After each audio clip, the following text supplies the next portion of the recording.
A mentira mais perigosa que te contaram sobre apostas esportivas é que a matemática sempre te paga no longo prazo. Ela te paga, sim, mas só se você não for aniquilado no meio do caminho. Se você focar apenas no valor esperado, ainda assim pode quebrar a banca. Isso soa errado, mas não é. Muitos apostadores acham que o jogo é simples. Encontre boas apostas, pegue valor esperado positivo, repita, e com o tempo, a matemática te paga.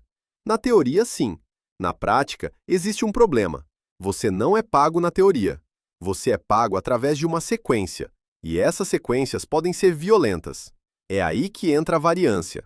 E se a sua banca for muito pequena ou o tamanho da sua aposta for muito agressivo, a variância não vai apenas te atrasar.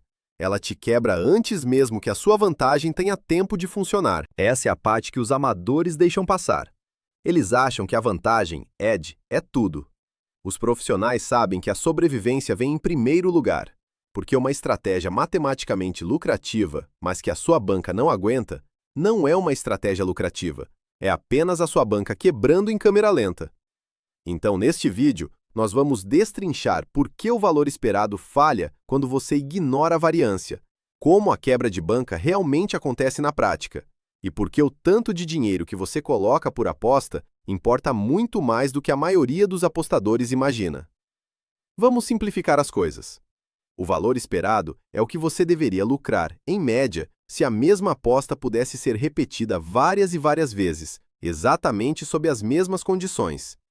É um número de longo prazo. Às vezes, sequências brutais. Pode chamar isso de pedágio da variância. Mesmo que a sua estratégia seja genuinamente lucrativa, a variância pode te atingir com uma sequência de perdas tão cedo ou bater tão forte que a sua banca simplesmente nunca mais se recupera. E depois que você quebra, o seu edge não serve para nada. Esse é o primeiro princípio. Banca zerada não faz juros compostos. Vamos usar um exemplo simples. Digamos que você tenha um edge forte em um mercado onde você acerta 60% das vezes, com odds próximas a 2.0. No papel, isso é excelente. Mas agora imagina que a sua stake está muito alta. Você perde 4 das suas 6 primeiras apostas. Impossível? Nem de longe. Incomum? Pode até ser. Raro o suficiente para você ignorar? De jeito nenhum. Se você estiver apostando de forma agressiva, essa sequência ruim logo de cara pode destruir a sua banca antes que a matemática do longo prazo tenha qualquer chance de aparecer. Esse é o abismo entre o lucro teórico e o dinheiro real no bolso. O lucro teórico diz, relaxa, o edge está aí. O dinheiro real diz, beleza, mas a sua banca aguenta o caminho? E essa é a pergunta que mais importa, porque a jornada é o próprio jogo. E a coisa fica ainda mais perigosa quando os apostadores não entendem como a quebra de banca acontece. A maioria acha que você só zera a banca quando dá all-in. Não é assim que funciona. Você também pode quebrar aos poucos. A quebra da banca começa muito antes de chegar a zero. Ela começa quando o buraco do drawdown fica tão fundo que o tamanho das suas próximas apostas se torna pequeno demais para recuperar o prejuízo de forma eficiente. Ou quando o seu psicológico vai para o espaço. Ou quando você começa a forçar entradas. Ou quando apenas mais uma downswing é o suficiente para acabar com toda a operação. Essa é a quebra de banca na prática. Não é só bater o zero matemático, é a falência funcional. E é aqui que a coisa fica feia. Conforme a sua stake aumenta em relação à sua banca, o seu risco não sobe numa linha reta e bonitinha. Ele acelera. Um pequeno aumento no tamanho da sua aposta pode criar um salto gigante no seu risco de quebrar. É isso que eu quero dizer quando falo que o risco de quebrar escala. O edge pode até continuar o mesmo, mas a fragilidade da sua banca explode. É por isso que dois apostadores com exatamente o mesmo método podem ter resultados completamente diferentes. Mesmas picks, mesmo edge, gestão de stake diferente. Um sobrevive às oscilações e faz o dinheiro multiplicar. O outro é engolido por elas. Isso não é azar, isso é estrutura. E a estrutura vence a confiança todas as vezes. É também por isso que a mentalidade do all-in é tão perigosa, mesmo quando se esconde atrás da palavra convicção. Ter convicção não anula a variância. Uma entrada excelente ainda pode ter a stake errada. Na verdade, um dos conceitos mais profissionais nas apostas, nos investimentos e na gestão de risco é este: a qualidade da oportunidade não define por si só o tamanho da sua aposta. Quem define isso é a sua banca.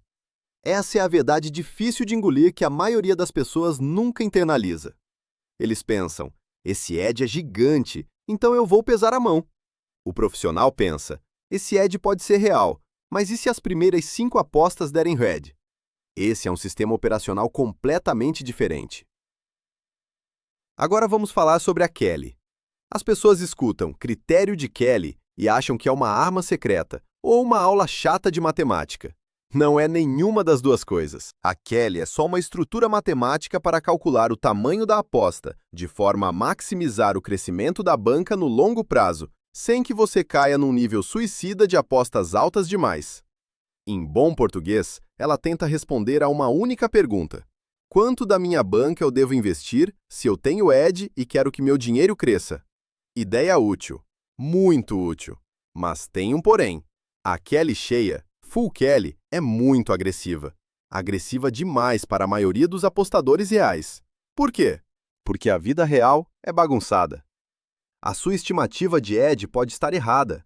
As odds podem derreter. O seu método pode ter mais ruído do que você imagina. A sua tolerância emocional pode ser muito menor do que a sua planilha diz que é. E quando a volatilidade está alta, a Kelly cheia pode gerar drawdowns que são matematicamente válidos, mas insuportáveis na prática. É por isso que apostadores sérios frequentemente usam a Kelly fracionada, meia Kelly, um quarto de Kelly, às vezes até menos do que isso. Não é porque eles têm medo, é porque eles entendem que podem errar na estimativa. É porque eles respeitam a variância. É porque continuar no jogo importa muito mais do que ter o plano perfeito no papel. Essa é a mudança de chave principal. Crescimento teórico máximo não é a mesma coisa que crescimento sustentável. E o crescimento sustentável é o que vence o jogo, sempre. Então, como você realmente aplica isso sem transformar a sua rotina de apostas em uma tese de doutorado? Use um filtro simples de 4 passos. Primeiro, qual é o meu nível de confiança de que esse edge é real? Não é o quanto eu gosto dessa aposta. É qual é a minha confiança de que o número está realmente a meu favor. Segundo, quão volátil é esse edge? Um edge minúsculo em um mercado de alta variância não é a mesma coisa que um edge sólido num mercado mais estável. Terceiro, qual porcentagem da minha banca eu estou expondo? Não de forma isolada, mas dentro do contexto, considerando outras apostas abertas, posições correlacionadas e os seus drawdowns recentes. Quarto, se as minhas próximas 3 a 5 apostas derem red, eu continuo totalmente operacional? Essa pergunta vale ouro, porque se a resposta for não, o tamanho da sua stake está errado. Não é talvez, está errado. É assim que os profissionais pensam. Eles não perguntam apenas quanto podem ganhar. Eles se perguntam qual é o impacto que o pior cenário pode causar na capacidade deles de continuar operando. Isso é apostar de forma antifrágil. Não é ficar caçando a linha com o maior EV a todo custo. É construir um método que consegue absorver o caos e continuar funcionando. A margem de segurança importa aqui, e muito. Os melhores apostadores deixam espaço, espaço para o erro, espaço para as bad runs, espaço para análises erradas, espaço para a realidade.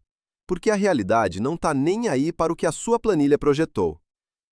E os apostadores que sobrevivem por mais tempo no mercado, geralmente não são os que assumem os maiores riscos, são os que assumem o risco do tamanho certo.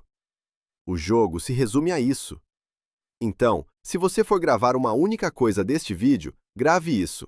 Ter só valor esperado não é o suficiente. Edge sem sobrevivência é pura ilusão.